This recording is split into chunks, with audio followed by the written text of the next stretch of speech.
G'day everyone, I just want to make a quick video on how to modify your boot latch. Now, I've got a Honda CR-V and I want to be sleeping in the back of it, but the only way I can open the boot or the tailgate is with the switch on the outside. There's no switches inside, so I'm going to change that today. I'm going to show you how to do it.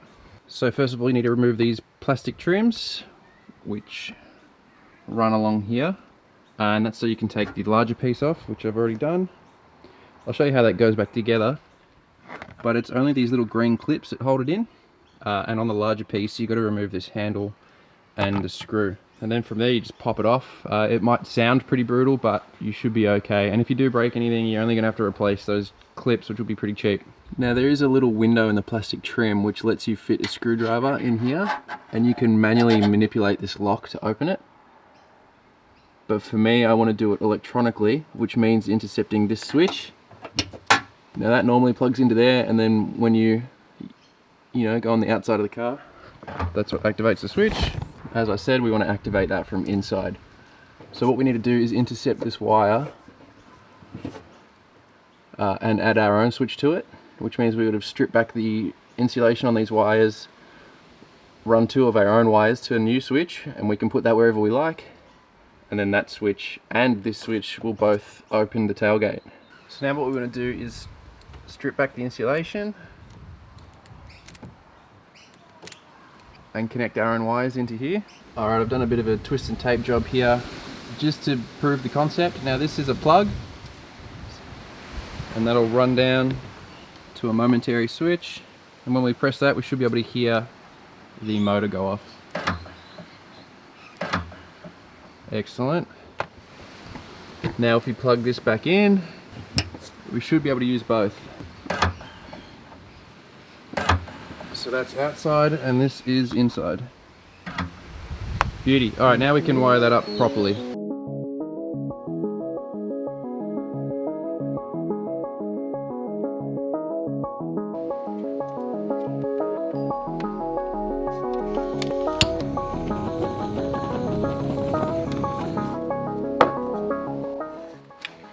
Now before we go ahead and solder this plug to the other end, we need to drill a hole somewhere and mount this switch, because the nut that holds the back of the switch holds everything together.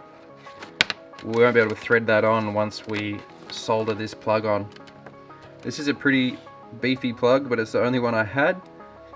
You could get away with just some spade terminals and then they would slip through here, but I'm just going to use what I have so I don't have to buy anything more. Now when it comes to drilling holes in your car, you want to drill them in places or in things that are easy to replace. Now this is a little cover plate which sits over here. Now if we mounted the switch in here, then fair enough, that's pretty easy to replace if we make any mistakes or we decide we want to reverse what we've done. Now for me, I'm going to have a bed platform in here about a third of the way up, which means the bed is actually going to be somewhat covering this panel, which means if I'm in the car sleeping or I want to get out of bed, I won't actually be able to reach this button with the bed in the car. So in my situation, I'm going to drill a hole in this much larger piece somewhere. That way I can access it from much higher up. Alright, so I've decided in this area is where I want to be mounting the switch. It is off center, but in the middle is the wiper, so I don't want any cables getting tangled up in the motor there.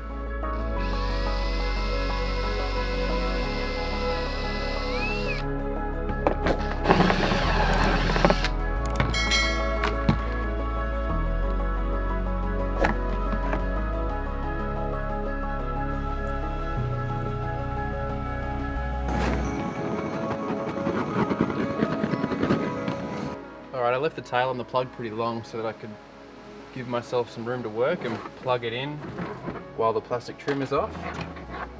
Alright, so we're all plugged in, working there, and working there. Alright.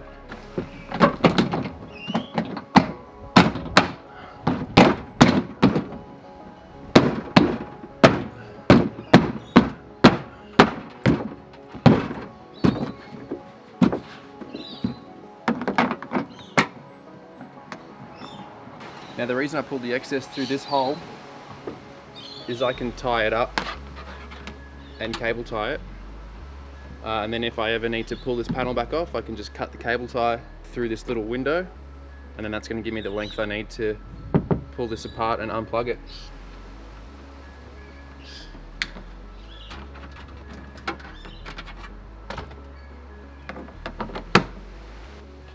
Alright, now for these plastic trims, just pay attention to the little slots and the clips. These kind of lever in, and then you've got to get these green plugs on the back to line up with their holes, and then just gently tap it in.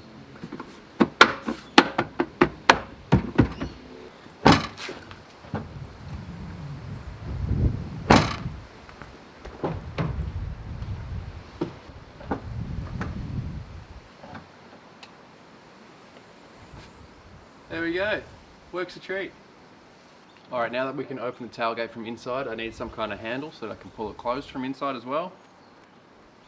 Now I just got to tie down here. I'm going to snip a bit off the side and find somewhere to screw it, and then I can just snake it out the gap here, and then I'll be able to pull it down while I'm lying in bed.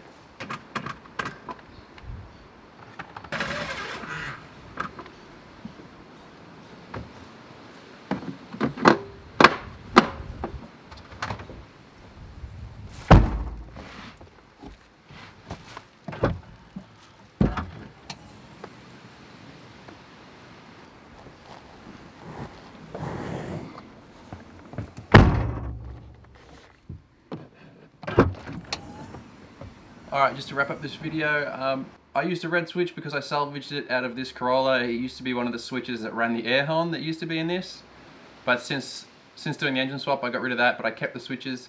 That's why it's a red switch. I could have used a black switch. The important thing is that it's a momentary switch, which means it's only on when you press it, as opposed to like flipping a switch and locking it on. That's the most important part. Just use the right switch.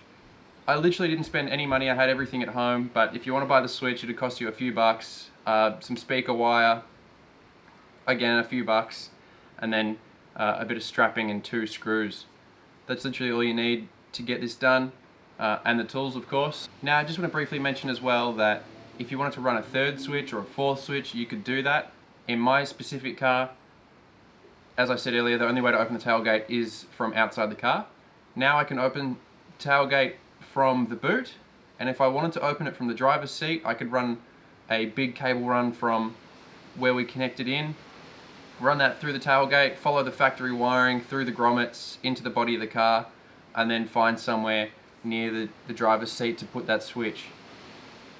Now for me, I'm not too worried about that. I'm not an Uber driver or anything, or a taxi driver. I don't need to open the boot while I'm sitting in the front seat. Now this doesn't just apply to Honda CR-Vs. You can use this knowledge to work on other cars that have a similar issue with a lack of switches for opening the boot. Another thing I want to say real quick is the strap that I cut and then screwed to the car to use as a pull handle. I've kept that as short as possible. I can only fit 1 finger in there. If it was any longer, it would probably get tangled up in the boot seal and like hang on the outside of the car. So keeping it short gives me a good chance of it staying inside the car, and then the rubber seal sealing against the metal instead of against the fabric pull handle. So keep that in mind. If you enjoyed this video, give it a thumbs up. If you have any questions, feel free to leave a comment below. And if you enjoyed this content and you want to see more of it, make sure you subscribe and you'll be notified every time I bring out a video. So thanks for watching, and we'll see you on the next video.